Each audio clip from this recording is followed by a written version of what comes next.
This game might just be the oldest in history, but you can play it today. Okay, well, not this specific game, but the game itself. Hi and welcome to Tabletop Gaming. My name is Charlie and we are the publishers of a very exciting monthly magazine called Tabletop Gaming that talks all things board games, card games, RPGs and more. But today the timeline is shifting. We are talking about a game that began its life years and years and years and years ago. We're talking about the game of Why? Because there is a cool new version headed to crowdfunding shortly and we're going to talk about it today. I'm going to start this video unusually by giving a history of the game, and the reason why is because it's so interesting. So, many years ago in the early 1900s, an excavation was taking place in the city of The archaeologists were looking at burials, and interestingly, upon opening one, they discovered a beautiful version of what appeared to be a game.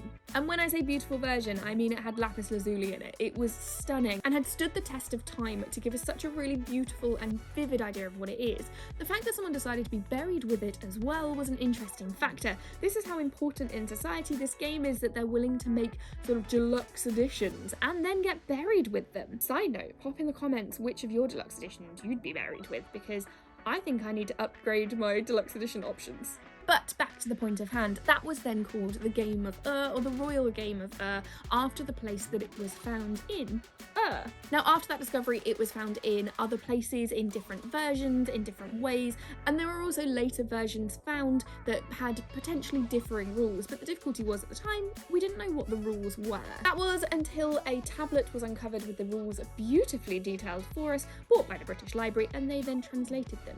That, however, hasn't stopped us from making changes to those rules and bringing it a little bit more up to date, and that is something that the Royal Game does beautifully. So let's get inside the box. I will give you a rough idea of how it plays or what you can expect from it, and a little bit more of that context too.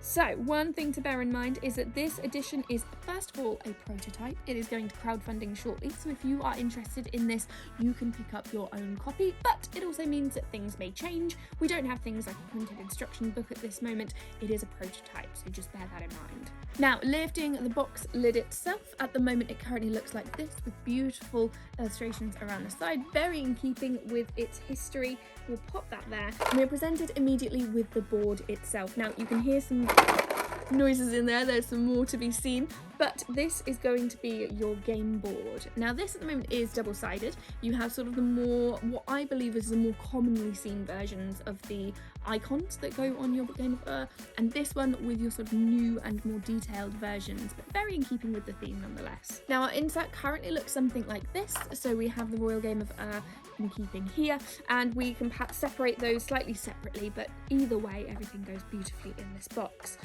Inside for this version we have different dice. Now these are played on triangular dice with little notches across the top. So instead of your D20, for example, we are counting the corners. Now, the difference in this game to other versions is that different colours represent different things. So if you roll 2 silver, for example, you'll have a different outcome to if you were to roll a silver and a gold, for example. But each player gets 2 dice that they will roll. In case you're worried this is a roll and move, there is an element to that, but it is a lot more strategic than perhaps the original game was, and also allows you to get a better idea of what you're doing and develop a long-term strategy. But more on that in a second.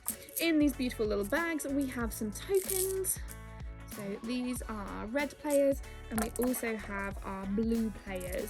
You get 7 of each, and the goal of these is to make sure that you control all of the forts in Earth and in Heaven, which are these tiles. In the Royal Game, you have 2 distinct sections of the board. You have your earthly section and your heavenly section. Interestingly, on the history of this, people believed that your abilities in this game, so if you performed particularly well in a game of it was something that would indicate your future as well. So you would do well, you would reach heaven. There were also quite adorably things that remind me of this little fortune teller origami that you can do, where they would have certain fortune teller options on each of them, and if you landed particularly on those tiles it might tell you what would happen in the future. Just adorable. But to give you an idea, what will happen is each turn you will roll the 2 dice. You will have the ability to move or spawn one of your tokens onto the board. However, That's just too simple. You also have options for where you're going to spawn. You have options to prevent other players from doing things. You might be able to knock their pieces off. You need to make sure that you're rolling the accurate numbers, and locations are more specific now. So in some rules, you will literally just spawn on these tiles. These now allow you in certain circumstances to spawn in different places. What if you come to the Heavenly Realm almost immediately? Is that helpful, beneficial, or is that something that's going to cause you more difficulty because of your location relative to your opponent? For example, if I were to take a roll now and I got 1 gold and 1 silver, I can do a number of things. I can move 1 tile 2 spaces, or I can move 2 tiles 1 space, or I can spawn a new token either in the door or in the Royal Realm.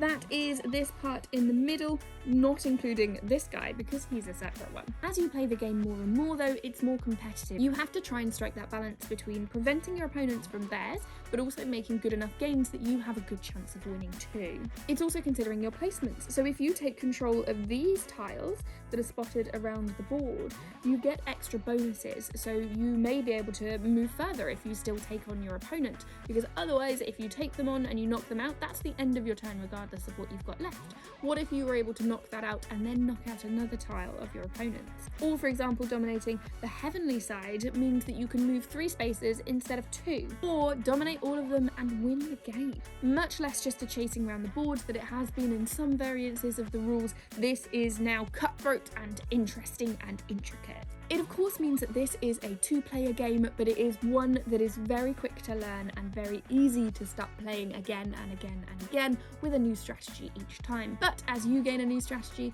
so does your opponent, so do be careful. And sure, while you've got a ton of new games in your collection, how about the oldest? This is the Royal game. Now, if it's piqued your interest, do head over to its website. I will put all of the links that you need in the description so that you can check out the crowdfunding and get a copy for yourself. I will also put the links to Tabletop Gaming so you can check that out. But as always, thank you so much for watching and have a great day. See you soon!